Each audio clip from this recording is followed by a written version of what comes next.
Bismillah, assalamualaikum warahmatullahi wabarakatuh. Alhamdulillah wassalatu wassalamu ala rasulillah wa ala alihi wa ashabihi wa man tabi'ahum bi ihsanin ila yaumil qiyamah amma ba'd. Pada kesempatan ini insyaallah kita akan belajar dari kitab Syarah Hisnul Muslim, dan kita sudah sampai di pertemuan kelima dari keutamaan-keutamaan zikir. Pada kesempatan ini kita dibawakan dengan sebuah hadis dari penulis, yaitu Nabi Shallallahu Alaihi Wasallam bersabda di dalam hadis riwayat Imam Bukhari dan Imam Muslim, "Matsalul ladzi yadhkuru rabbahu," permisalan orang-orang yang berzikir mengingat Rabbnya, "walladzi la yadhkuru rabbahu," dan permisalan orang yang tidak berzikir mengingat Rabbnya, "matsalul hayyi wal mayyiti," permisalan seperti orang yang hidup dan orang yang mati. Dari sisi lafal hadisnya, ada sedikit perbedaan di lafal Imam Bukhari dan Imam Muslim. Yang pertama adalah lafal Imam Bukhari dari sahabat Abu Musa radhiyallahu anhu, Nabi Shallallahu Alaihi Wasallam bersabda, "Matsalul ladzi yadhkuru rabbahu walladzi la yadhkuru rabbahu matsalul hayyi wal mayyit." Permisalan orang yang mengingat Rabbnya dan yang tidak mengingat Rabbnya seperti orang yang hidup dan orang yang mati. Ini adalah lafal Imam Al-Bukhari. Adapun dalam lafal Imam Muslim dari sahabat Abu Musa juga, Nabi Shallallahu Alaihi Wasallam bersabda, "Matsalul baitil ladzi yudhkarullahu fihi," permisalan rumah yang disebutkan nama Allah di sana, "wal baitil ladzi la yudhkarullahu fihi," dan permisalan rumah yang tidak disebutkan nama Allah di sana, "matsalul hayyi wal mayyit," seperti permisalan orang hidup dan orang mati. Kemudian lafal ketiga adalah dari sahabat Abu Hurairah radhiyallahu anhu, Rasulullah Shallallahu Alaihi Wasallam bersabda, "La taj'alu buyutakum maqabir," jangan kalian jadikan rumah kalian sebagai kuburan. "Inna syaitana yanfiru minal baitil ladzi tuqra'u fihi suratul Baqarah." Sesungguhnya setan itu akan lari dari sebuah rumah yang dibacakan padanya surat Al-Baqarah. Ya. Ini adalah hadis-hadis berkaitan dengan keutamaan orang yang berzikir dan agar menjadikan rumah sebagai tempat berzikir kepada Allah Subhanahu wa taala. Di sini dijelaskan tentang maksud zikir itu apa. Ya. Dikatakan oleh Al-Aini, zikir bisa jadi maksudnya adalah al-muwadhabatu 'alal 'amali bima aujabahu Allah. Melakukan amal-amal yang telah diwajibkan oleh Allah. Ini disebut sebagai zikir. Au nadaba ilaihi, atau amalan yang disunahkan kepadanya.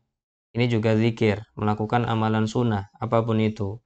Qiraatil Quran, seperti membaca Al-Quran. Ya. Seperti membaca Al-Quran. Demikian juga membaca hadis. Kemudian mudarasatul ilmi, ya, wa tanafuli bis sholati, kemudian melakukan sholat-sholat sunnah. Ini termasuk zikir mengingat Allah Subhanahu wa taala. Dan dikatakan oleh Ar-Razi, maksud dari zikir ada 3, yaitu yang pertama zikir lisan, zikir hati, dan zikir anggota badan. Ya. Zikir lisan, maka di sini dicontohkan seperti tasbih, tahmid, dan tamjid. Tasbih membaca subhanallah, tahmid membaca alhamdulillah, tamjid la ilaha illallah dan semisalnya yang memuji-muji Allah. Ya, seperti maliki yaumiddin. Allah berfirman, majjadani abdi. Hambaku sedang mengagung-agungkanku. Ya. Kemudian zikir dengan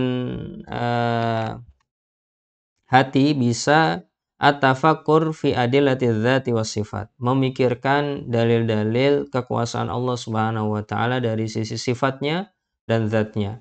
Meskipun ini sesuatu yang susah, tapi bisa sebenarnya dilakukan. Begitu juga memikirkan tentang dalil-dalil taklif, tentang larangan dan perintah-perintah Allah, yang larangan dijauhi, yang perintah dilaksanakan, taat kepada Allah, ini termasuk zikir juga. Begitu juga memikirkan tentang asrar makhluqatillahi ta'ala, rahasia-rahasia makhluk-makhluk Allah Subhanahu wa ta'ala. Ini juga merupakan zikir kepada Allah dari hati. Kemudian zikir anggota badan bisa antasira mustaghriqah fit ta'at, yaitu digunakan anggota badan tersebut untuk ketaatan kepada Allah Subhanahu wa taala. Kemudian di sini maksud la taj'alu buyutakum maqabir adalah fala tusallu fiha, jangan sholat di kuburan. Ada juga yang punya maksud makna dzalika la tatrukus sholata fiha, yakni sallu fi buyutikum. Maksudnya malah jangan tinggalkan sholat di rumah gitu. Sholatlah di rumah. Jangan sampai meninggalkan sholat di rumah karena akan menjadikannya sebagai seakan-akan kuburan gitu.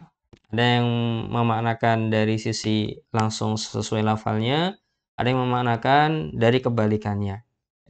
Yang sesuai maknanya maka jangan sholat di kuburan, yang berkebalikan sholatlah di rumah kalian. Kemudian di sini ada ma yustafadu minal hadis, apa yang kita ambil faedah dari hadis ini. Ya. Baik. Di antara faedahnya adalah fihin nadbu ila dzikrillahi ta'ala fil baiti. Di sini ada disunahkannya, dianjurkannya untuk berzikir mengingat Allah di rumah. Wa annahu la yukhla minadzikri, dan jangan sampai rumah itu kosong dari zikir. Kemudian di antara faedahnya adalah Imam Bukhari menyatakan bahwa dimakruhkan sholat di kuburan.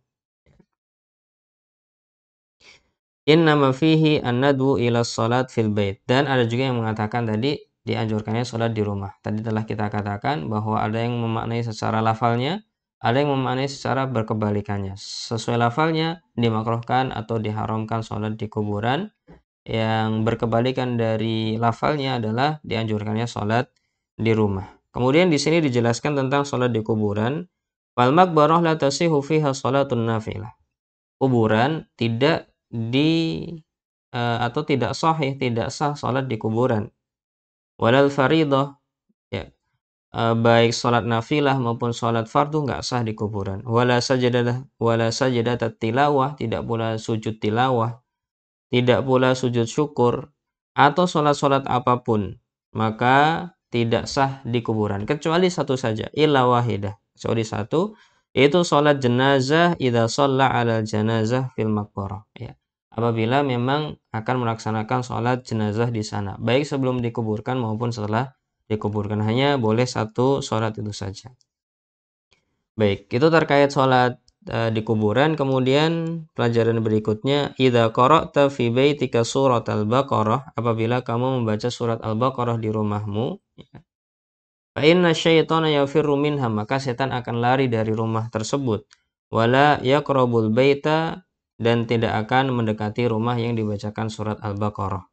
Ini semoga menjadi faedah bagi kita, dan semoga kita dimudahkan untuk tetap berzikir sehingga kita disebut sebagai orang yang hidup, bukan orang yang mati, dan semoga kita dimudahkan untuk berzikir mengingat Allah di rumah kita. Semoga bermanfaat. Assalamualaikum warahmatullahi wabarakatuh.